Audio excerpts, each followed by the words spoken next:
राधे राधे सभी मित्रों को।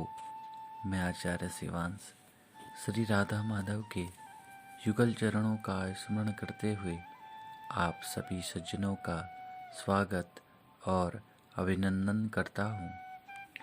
आज मैं आपको एक छोटी सी कहानी सुनाने जा रहा हूँ।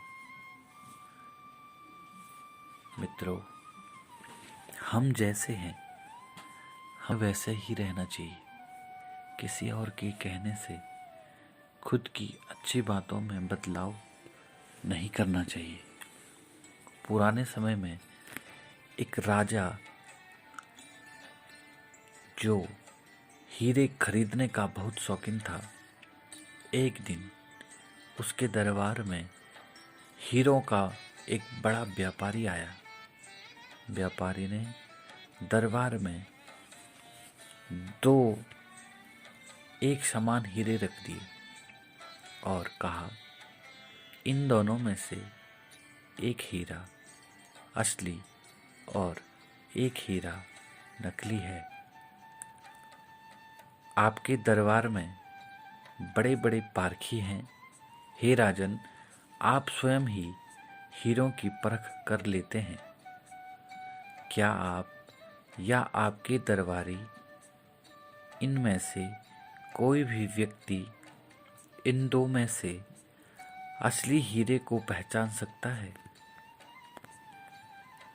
दोनों हीरे ही एक जैसे दिख रहे हैं, आकार भी समान है।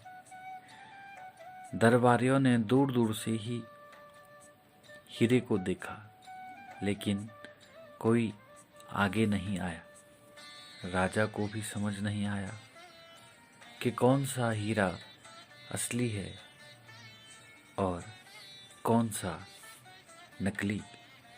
उस समय दरबार में एक बूढ़ा व्यक्ति था जो अंधा था। वह आगे बढ़ा और उसने दोनों हीरे हाथ में लेकर ध्यान से उसकी परख की। अंधे व्यक्ति ने एक हीरा नीचे रख दिया और दूसरा हीरा व्यापारी के हाथ में दे दिया। व्यापारी अंधे व्यक्ति की परख से बहुत खुश हुआ और उसने कहा, कमाल हो गया है।